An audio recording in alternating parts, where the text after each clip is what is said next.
Dom, how are you? I'm great, Johnny. Thanks for having me along. Thanks for coming. It's great to meet you at last. Great to speak to you in person. Yes. We've texted back and forth, and You do text a lot. I'm a texter. You like to text. How are your thumbs? Sore. I've got carpal tunnel, but it's just it's great of you to come along. And Not at all. I'm very happy to be here. we're here tonight Yep. in advance of Neo Sessions number 2. Here at Neo Space, we're about to jump into. Literally, I'm looking at the clock. We've got about 40 minutes until we're out there with the crowd. I like the unknown, I have to say. Normally when I go to work, I know exactly what's required of me. I know exactly. So they say you're on stage at this time, and you got to be on stage for this amount of time. And in between those times, you've got to make people laugh. That's what I know I've got to do. Whereas tonight, if you said to me, what are you doing tonight? I said, I don't know. I'm doing something in Aberdeen. But not quite sure. That kind of perfectly surmises it, really. Yes. We've got our audience don't know what to expect either. Right, and that's okay. almost the USP. So only you know what's going on. And I barely know. So, we've got our audience sign up to come along to Neo Right. Sessions, or we invite them out. Yeah. And at the time, they have no idea who the panel are. It's a surprise right up until the moment we walk out there in about, Interesting. half an hour's time. That's interesting, yeah. We've got yourself tonight. We've got Sanjeev from Still Game, Yep. who you've just been chatting with. We've got Steve, the military veteran. Right. Erin, the bodybuilder, and Aisha from The Apprentice. So it's a real mix. Yeah. But anyway, let's talk about you, because that's why Yes. we're here just now. Please, Johnny. So Me. for people who may not know who you are, Yes. No, Who that- are I'm you? sure there's many people. Who am I, Johnny? Well, first and foremost, I would say stand-up comic, then an author, but very much also a dad. So dad to 4 sons, grown up now, managed to get through that phase of my life very successfully. But yeah, that they would be the three hats I wear. and which is your favourite hat to wear out of those? Got to be careful, haven't I? Does it depend on the day? I love, in terms of my career, it's a great career, but it's a tough career. Right. And I do love the idea that I'm a humorist. So if I'm writing a book or doing stand-up, I'm making people laugh for a living. And if they're not laughing out loud, I'm not working. Right. Because no one rebooks you for, God, he can make people smile. So you've got to make people laugh out loud. It's a very tangible thing. Mm-hmm. You can audit that very obviously. How did he go down? And, I'm 56 now, started doing stand-up when I was probably 22. So all these years later, here I am, still making a living being a funny man. So I'll take that all day long. 100%. Yeah. It's no pressure for me, because, either side of me on the panel tonight, I've got you and Sanjeev, who's one of the most adored, funny Yes. characters in Scottish culture. And I'm like, God, the bar is pretty high. I won't be able to make anyone laugh in comparison. But you mentioned that you're a dad, right? Yeah. And for me, I am probably because of my age, in all honesty. You're a young man. Well, yeah, I hadn't been aware of your stand-up career until it was mentioned to me by a guy about my dad's age, basically. Yes. Who was running a charity event. And he said, I really love this guy, Dom Holland. I went, oh, I love Tom Holland. I went, no, not Tom Holland. I went, what? And I was That like, won't be the first time that's been confused, I'll be honest. Especially because you've got such close names, And Yes. I went, Tom Holland does it. He's not a stand-up comedian. He goes, no, it's his dad. Yes. And I went, oh. So I looked into you and I was like, holy shit. You put it that way yourself. You're a funny man, a professionally funny man. And you know what? It's been a lovely thing to do. Tom's success in life I wrote a book called Eclipsed, and because he's been so successful and so prominent and his platform is so enormous, people often say to me, are you now qualified by Tom's success? And I don't really care whether I am or I'm not, because when I go on stage and do stand-up, you're only audited on what you do that night, okay? Yeah, what you create in the room. Yeah, what you create in the room. So, but yeah, the lovely thing about stand-up comedy is, even though it's been 20 years since I've done stand-up on telly, 20 years, 2 decades, the stuff I did do back in the day is all available and can be seen and viewed and watched and enjoyed. My radio series still broadcasts around Europe and around America. So, look, I would love to have stayed on the telly, but that's a very difficult thing. Sure. It's much easier to get on the telly than stay on the telly. Right. Okay. And when you get a gig, and you judge on how well you do in the room. It's almost like being a music act in that respect, isn't it? Except with a music act, you've got the luxury or the security of once you sign the record deal, you've got it, but you don't have that. You've got to consistently gig, bring them back. Yes, you do. You do, and obviously, well, actually, there are some stand-ups who do things which pay a royalty forever. Okay. So if you were in a sitcom like Sanjeev, right, he's going to earn for kind the of residual income. Exactly. But most guys in my world don't have that. So our world is much more coalface. Almost like busking. Well, yeah, it is in a way, just indoors. Yeah, indoor busker. And so, like you mentioned the Eclipsed and people asking you that. One of the things I read about you was that you kind of did a whole Fringe bit about Tom's success. Yes. You know, share some of that with us for anyone that wasn't there at the Fringe or hasn't caught it. Well, what was the... There's a reveal. A lot of people come along knowing that I'm Tom's dad, and a lot of people don't know. Right. So there's humour in the fact that when I tell people I'm Tom's dad, there'll be a sense of, no, this is just a routine, which is clearly not a routine. Right. I wouldn't make up that routine. That'd be a stupid routine to make up. That would be get you into problems. Sure. But no, Eclipsed is a very affectionate look at a kid, because Tom was not supposed to make it. Right. So as well as making people laugh, I also informed people that it was a fluke. Okay, there was no stage school, there was no private, there was no sort of... He wasn't cherry-picked from No, birth. He really wasn't. It was one of those very extraordinary experiences or occurrences where he got spotted as a young kid, and things kept continually come in for him and confounded me. Right. Because I was looking at his chances of ever doing anything in show business is so remote. And so I was proved wrong at every juncture. So there's humour there, because Dad was always wrong and Tom always prevailed. He got through every hoop. He got over every bar that was put in front of him. So it's the best way to be wrong, though. Well, I mean, talk about being like bittersweet. That's I couldn't think of a better time to go, I'm so wrong. Yes, I'm so happy that I'm yes. wrong. Yeah, and people sometimes ask me, do I struggle with his success? And I think, wow, that's a really unusual question because I am cock a hoop. And what I love about Tom's success is that he remains an ordinary kid. Yeah. Okay, so he's a very regular boy having a very irregular life. And because of his life, it makes our lives enormously more interesting and fun. Right. You know, so I'm very Brings grateful. more to the table. Yeah, just, you know what? I mean, we can get to do things, and I get to enjoy his success vicariously. Sure. I worry about him. I think there's a huge intrusion in his life. There's a lot of... Yeah, no privacy. Lots of scrutiny on his life. However, he knew that when he pulled the tights on. You know, when he pulled on the spandex, he knew he was going to become well-known, famous. I don't like to say... I don't like to use the word movie star. But if there ever was one... Yeah, you know, but I think it's good for Tom to hear me call him an actor and just a regular keep it grounded.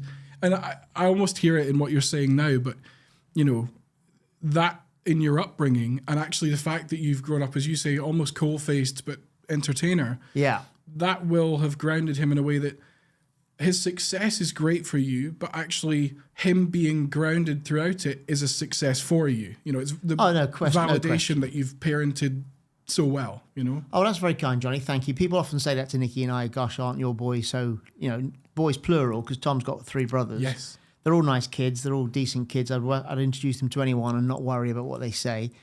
That's the ultimate validation. I think my career has been something for Tom to draw upon, because he knows it's incredibly difficult to do what I do. Yeah. Okay? In terms of... Because every night you've got to do it again. You can't go on stage and say, hey, guys, last night I was fantastic. Watch that one. They don't give a shit about last night. It's about now. Yeah. And because... I mean, I was on television a lot when Tom was a little boy. Right. So as Tom got older, I was falling off the telly. But when he comes to see me do gigs, I mean, thank God he's only ever seen me do a great gig. Okay, thank God. Okay. But when he comes, I think he's very proud of his old man, thinking, God, bloody hell, I wouldn't want to do this. That's what I read. You know, I wouldn't want to do this gig, because when I turn up to work, I've got given lines. Yeah. And I'm in a role in a Marvel world. You've got takes, world, right? And I can do it again. And I can do it again. And I can make me look really pretty, and they can change my hair, and they can do this. Whereas I just go on stage, and if I get it wrong, or my mouth pops and I don't get the room, curtains. So I think when Tom comes to see me work, I think he thinks, bloody hell, Dad's good. Dad's really good. And Dad's, you know, at the coalface doing it. There's a respect. Yeah, and I get cross when comics say to me, "Why are you still gigging?" Because the implication is that you could just now feet They don't up, get it though. It's a love Tom, for it. wedge up, money due. And I like the idea of endeavour. I like the idea of trying stuff, Johnny, and putting stuff out there, creating content in the hope that, you might confound the odds and get your break. And I think Tom admires that as well. Yeah, if I said to Tom, "Hey, Tom, I just want to just go and play golf now. I want you to just," he'd be very disappointed in me. Yeah. The fact that you say that about your son, and sons plural, it's the same with me and like my dad. Yeah. I'd care more about them being disappointed than anything I could make the public think. Yeah. It's. I mean, I could disappoint my kids. I could run off and leave their mum, or I could be a dick. I could be a drunk and beat their mum up, and I could be. But we're a very fortunate family. We're very tight. We're very close. We look out for each other, and I would be very disappointed if my kids felt let down by their dad. I'm doing a podcast now, like you're doing a podcast, so that's something I've started to do. And when I do the podcast, I often think, well, how will this affect the boys? What shall I say? I don't want to do, I don't want to say something contentious and become a story about the content, and then it becomes difficult for my kids. Do you find that as a comedian, that's something you worry about more in this day and age? And we talked about that with Sanjeev earlier. It's not that political correctness is a bad thing per se, because I don't necessarily feel that way, but too much of it, you lose comedy. Yeah, you see, I say to my wife, comedy will be something that's studied in history.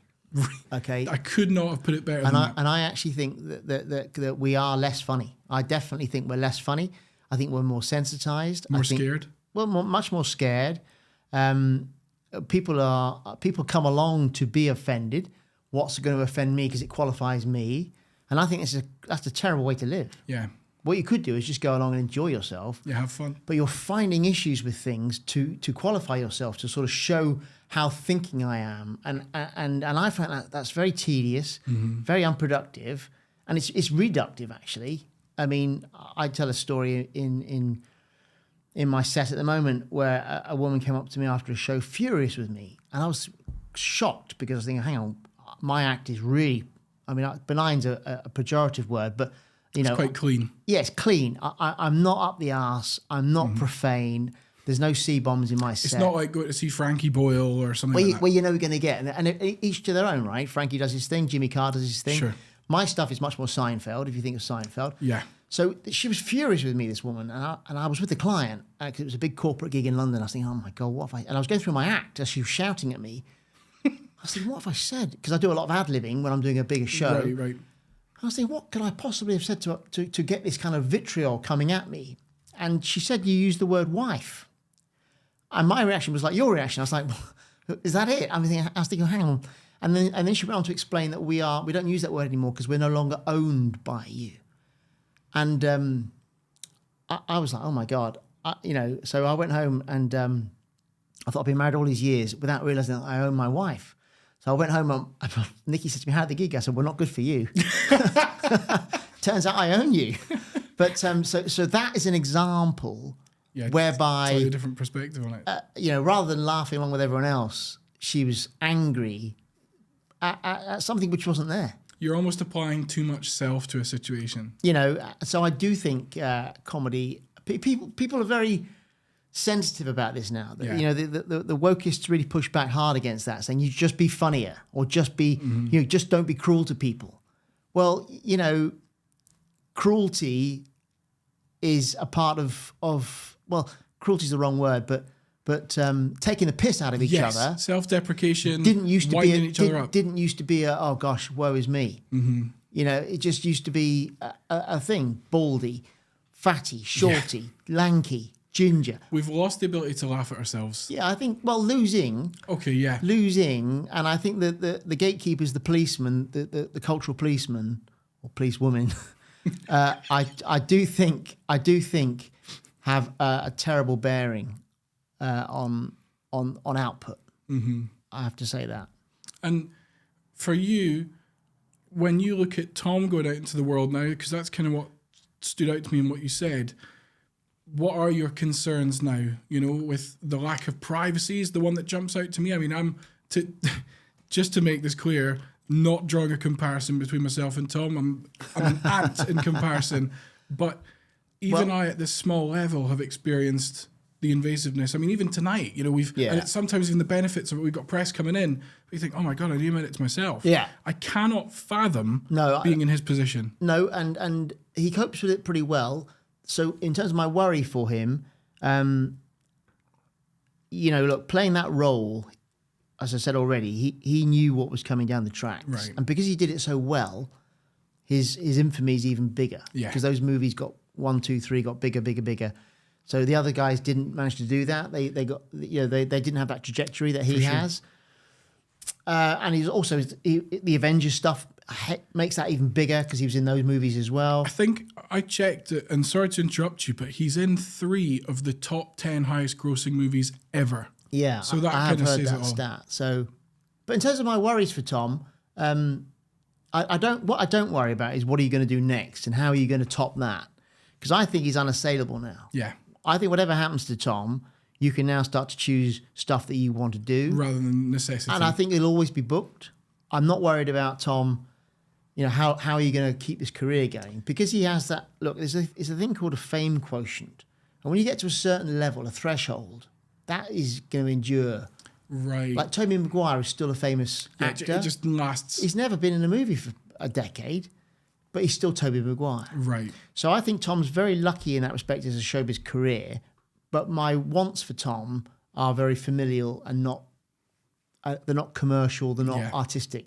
And I want him to have what his mum and dad had, which is I want him to have Quality kids and enjoy his family.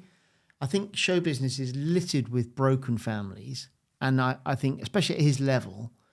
So that would be my worry for Tom. But it's not something which keeps me up at night because I think you kind of emulate what you had at home, right? And I think he'll want what his mum and dad had. He's got a real strong fraternity. He's got 3 younger brothers, and so. You know, my worries for Tom are the smaller things, which is how he copes with how do I get from this restaurant to the car. It's mad to think that that's what he has to consider, but... Yeah, but, you know, where we live in London, you know, he has sometimes people outside the house, which is unpleasant. But once they've got one picture, they get a bit bored. Right. Do you know what I mean? So then it kind of subsides, you know... I don't know if you ever saw Daniel Radcliffe, who played Harry Potter. Yeah. I thought this was really clever. Yeah. Went out in the same outfit every day. Yeah, there is so that. They couldn't get a new picture of him. Yeah, I've heard that. Yeah, I mean, but look, these are all really high class problems. Yeah. Because most actors are not gigging. Yeah, where's the money on the table? Where's the food on the table kind of thing? And then they've got to do other things. You got to because there's so few jobs. Right. You know what I mean? And Jeff Green is a comedian mate of mine. He lives in Australia now, and Jeff said to me, "You have to be the star of a hit show." Yeah, and that's the thing. It's not just good enough to be on telly. Like Sanjeev's the star of, sure, that very very seminal sitcom in Scotland. So he's a star, and there are so few stars of TV shows or movie shows or movies. You know what I mean? Even if you're in a movie and the movie doesn't simply work, being on TV is no longer a big deal. It's no good. No, especially with the fact that everyone's a broadcaster. You know, there are people now who completely circumvented the routes that I had to take. You know, there are famous YouTube comedians who've never done the Comedy Store. In a weird way, I almost represent that. Not coming from fame, but going straight into having a platform. Yeah. And it's quite weird. We've definitely had it easier, put it that way. I've never had to busk and work the circuit, if you like. There is a bit. But the thing is, though, you say that, John, you've had it easier, but then what I would say is that there are, because the barriers to entry are lower, there are more people who can do it. More saturated. I mean, this is not expensive kit to buy. Sure. Okay, compared to a TV studio. Do you know what I mean? So there's thousands of people doing it, and only so few people get through. But I'm quite romantic about, when I played the Comedy Store for the first weekend, I interviewed Bob Mills on my podcast recently. Bob was the host of the Comedy Store. That was an enormous thing in my career and in my life. That five gigs at that very, very famous venue in town, London. And as I say, there are comics now who can fill Hammersmith Odeon and have never, ever done the Comedy Store. Yes. But that's just, the advent of technology. And it's the history as well, isn't it?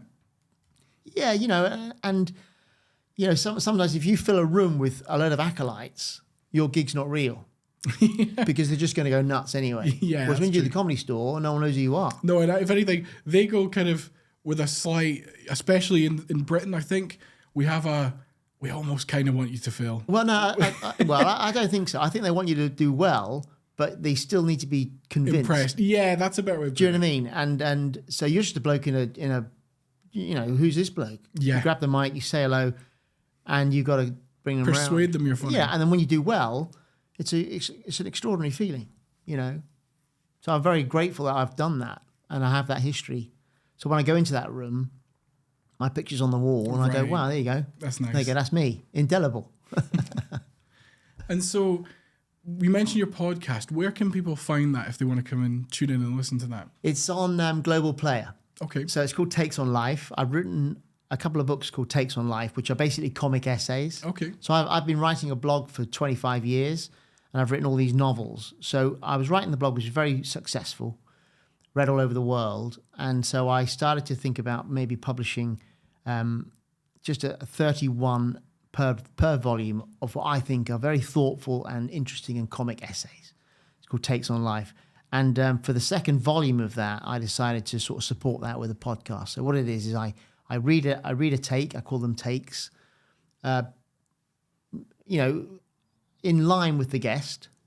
I'll choose one which I think is appropriate, and then we have a conversation. So it's a very accessible conversation between two interesting people about takes on life, because we all have the same life. Yeah. In respect that we all want the same thing. Wherever you're from in the world, what you do, we all kind of want the same thing. Yeah. We all want to, not be hungry, have friends, do things we enjoy, have some successes, have some failures.